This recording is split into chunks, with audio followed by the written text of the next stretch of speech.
gbegbede. Fitemide, mi waja lado. Nonu eyi metonu mano gbegbede. Fitemide, mi waja lado. Me mi ton le koplo bon et go valide.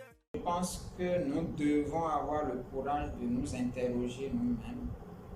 Non pas pour dire que nous n'avons pas de culture. Non pas pour donner raison aux colonisateurs, mais pour nous demander si notre culture était vraiment, n'avait que des valeurs. Est-ce qu'il n'y avait pas aussi dans nos traditions des tares?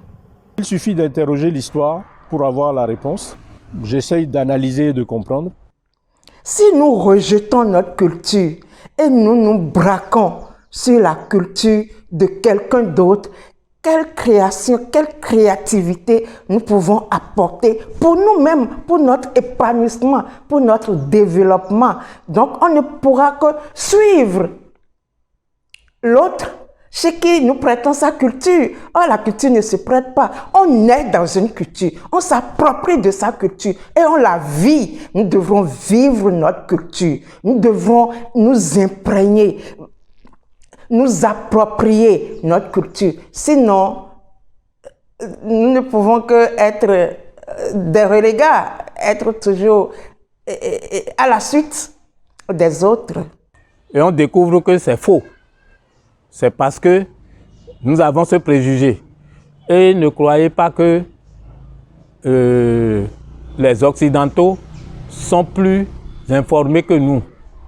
Ils sont tout aussi ignorants que nous de leur propre culture, parce que c'est l'oligarchie occidentale qui crée le bluff en son propre sein et a métastasé cette ignorance-là un peu partout, en créant des préjugés.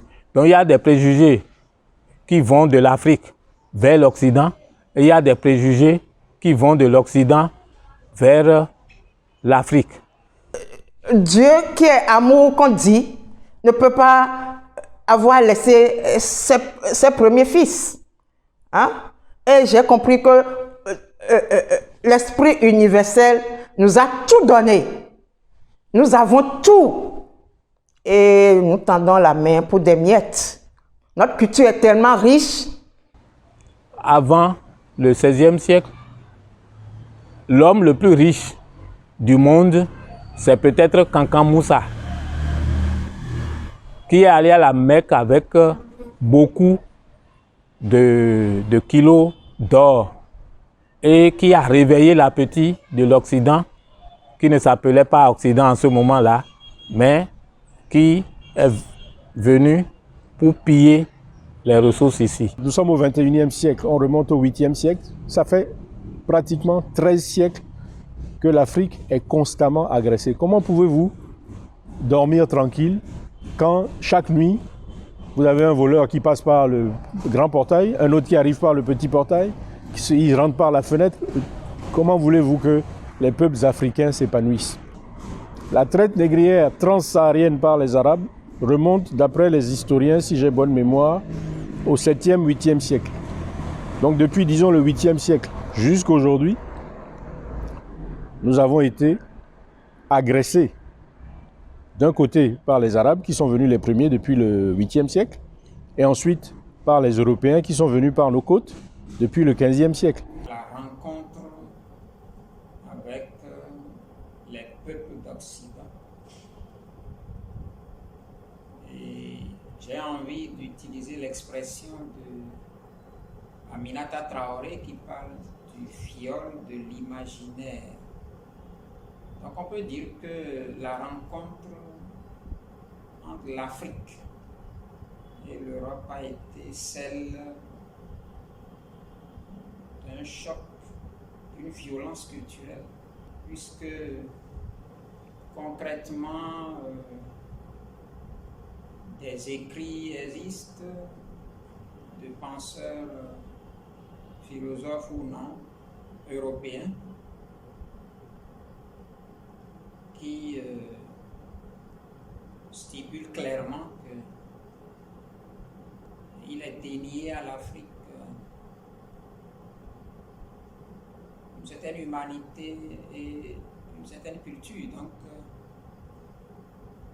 nous avons été victimes d'un double déni. Le déni d'humanité, c'est-à-dire nous ne sommes pas des hommes, et le déni de culture.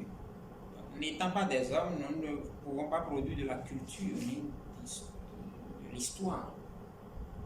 Et comme Cheikh Anta Diop le dit aussi, c'est que avant l'impérialisme physique, politique et autres, c'est quand même d'abord un impérialisme culturel, spirituel.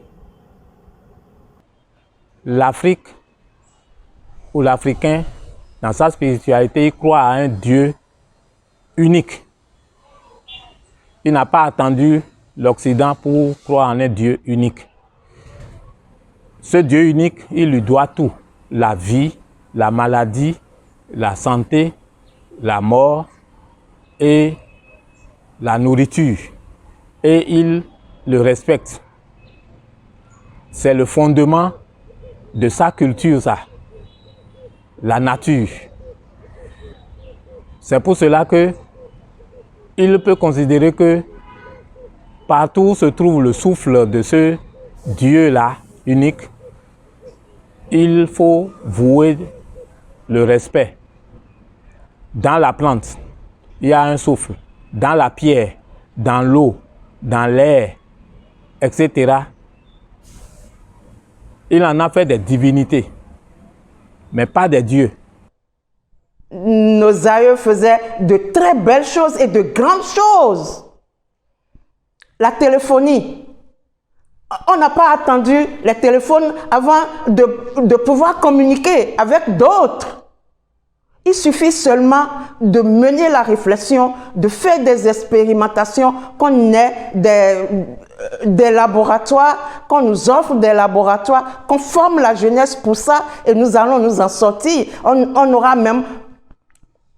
En tout cas, il n'y a même pas de concurrence à faire. Nous sommes capables, si on nous met, on nous apprend, on apprend à la jeunesse notre science, la science des principes de nos déités.